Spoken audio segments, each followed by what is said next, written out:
Bonjour à tous, bienvenue dans une nouvelle vidéo. Aujourd'hui, je vais présenter un exercice de combinatoire niveau groupe A et B. Donc l'énoncé est le suivant.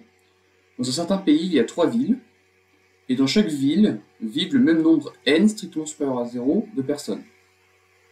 Chaque personne qui vit dans une de ces villes connaît au moins n plus une personne dans les deux autres villes.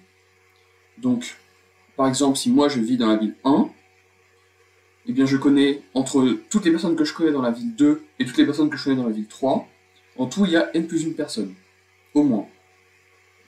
Et donc il faut montrer qu'il existe 3 personnes, une de chaque ville, qui se connaissent mutuellement. Donc une personne A de la ville 1, une personne B de la ville 2, une personne C de la ville 3, c'est-à-dire que A connaît B, B connaît C, C connaît A. Donc par exemple, ici j'ai dessiné 3 villes, donc il y en a une en haut à gauche, une en haut à droite, une en bas, avec n égale 3 personnes dans chaque ville. Et vous pouvez vérifier que chaque personne connaît au moins 4 personnes dans les deux autres villes. Et donc là, par exemple, dans cet exemple, c'est pas très dur de trouver 3 personnes ici qui forment un triangle et qui se connaissent. Donc une personne de la ville en haut à gauche, une personne de la ville en haut à droite et une personne de la ville en bas. Donc je vous remets l'énoncé et je vous laisse mettre la vidéo en pause et réfléchir à l'exercice. Alors une petite indication, essayez de considérer un élément extrémal dans le problème. Alors on va passer à la solution de l'exercice. Donc, alors l'indication disait de considérer un élément extrémal, mais pour l'instant, on va pas considérer un élément extrémal et on va voir où va apparaître l'élément extrémal plus tard dans la preuve. Donc on va commencer par juste faire une étude de qu'est-ce qui se passe dans ce problème. Commençons par considérer une personne A dans la première ville, une personne quelconque dans une ville quelconque. La personne A va être connectée à un certain ensemble de personnes X dans la deuxième ville et un certain ensemble de personnes Y dans la troisième ville. Donc ici, la deuxième ville est en haut à droite, la troisième ville est en bas à droite et je n'ai pas dessiné les autres personnes de la première ville. Donc l'hypothèse, c'est que le nombre de personnes dans X, donc le cardinal de X plus le cardinal de Y, ça c'est au moins égal à n plus 1. Donc ça c'est l'hypothèse de l'énoncé. Maintenant, qu'est-ce qu'on va faire? Donc on va faire un raisonnement par l'absurde. On va supposer que n'y ait pas 3 personnes, une dans chaque ville, qui se connaissent mutuellement. Donc maintenant, on va prendre par exemple une personne B qui est dans cet ensemble X de personnes que A connaît. Donc B connaît A. Et B est dans la deuxième ville. Et on regarde qu'est-ce qui se passe, qui est-ce que B connaît dans la troisième ville. Comme on a raisonné par l'absurde, si jamais il y avait une personne dans Y que B connaissait, donc appelons cette personne C, alors A connaîtrait B, B connaîtrait C, et A connaîtrait C parce que c'est dans Y. Donc, comme on raisonne par l'absurde, B ne connaît personne dans Y.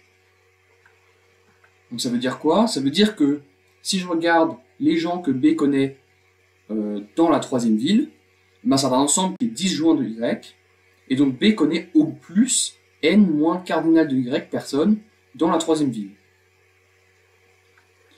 Mais sauf que B doit connaître au moins n plus une personne entre la première et la troisième ville. Donc ça veut dire que si on regarde le nombre de connaissances de B dans la première ville, ça doit faire au moins n plus 1 moins ce nombre n moins cardinal de Y, c'est-à-dire au moins cardinal de Y plus 1. Et donc là, on voit arriver le principe de l'extrémum, c'est-à-dire que je suis parti d'un ensemble A qui connaissait un nombre cardinal de Y personnes dans la troisième ville, et je suis arrivé à une personne B qui connaissait au moins cardinal de Y plus une personne dans la première ville. Donc, ce qu'on aimerait faire, c'est en certaine manière prendre cardinal de Y maximal. Donc, qu'est-ce que ça veut dire? C'est qu'on va choisir maintenant A dans une ville quelconque, tel que A maximise le nombre cardinal de Y de connaissances dans une autre ville. Donc ça veut dire quoi? Ça veut dire que si par exemple je prends A dans la première ville, je vais regarder combien il y a de connaissances. Disons il y a 10 connaissances dans la deuxième ville, il y en a 12 dans la troisième ville, mais on va considérer 12, c'est le nombre maximal de connaissances qu'il y a dans une autre ville. Et maintenant je prends quelqu'un dans la deuxième ville, il connaît par exemple 5 personnes dans la troisième ville et 20 personnes dans la première ville, et ben 20 ça va être le nombre de connaissances maximal de connaissances qu'il a dans une autre ville, et on va faire en sorte que ce nombre 20, le nombre maximal, soit le plus grand possible. Et dans ce cas, donc pour pouvoir faire notre argument, juste revenir un tout petit peu, pour pouvoir faire notre argument, il faut pouvoir dire, très bien, j'ai pris A qui maximise cardinal de Y, mais maintenant il faut quand même que je puisse prendre B dans X. D'accord? Et ça c'est quelque chose que on oublie souvent, c'est si j'ai envie de prendre B dans X, il faut vérifier que X n'est pas vide. Si X était vide, on ne pourrait pas prendre B dans X, pour faire notre argument. Donc on fait juste une petite vérification. Donc le cardinal de Y c'est au plus N, parce que le cardinal de Y c'est le nombre de personnes que A connaît dans une certaine ville, et chaque ville a exactement N personnes. Donc le cardinal de X, qui est le nombre de personnes que A connaît dans l'autre ville, c'est au moins N plus 1 moins cardinal de Y, donc c'est au moins 1. Donc on peut effectivement choisir la personne B dans X. Et donc ainsi, par l'argument qu'on vient de faire, ce B connaît au moins cardinal de Y plus une personne dans la ville de A, et ça contredit la maximalité de cardinal de Y par la façon dont on l'a créé. Et donc ça veut dire quoi? Ça veut dire qu'en fait, notre hypothèse par l'absurde est fausse, donc c'est absurde, et on en déduit que l'énoncé était correct, c'est-à-dire qu'il y avait bien une personne dans chaque ville, telle façon que ces 3 personnes se connaissent mutuellement. Voilà. Alors j'espère que vous avez bien aimé cet exercice.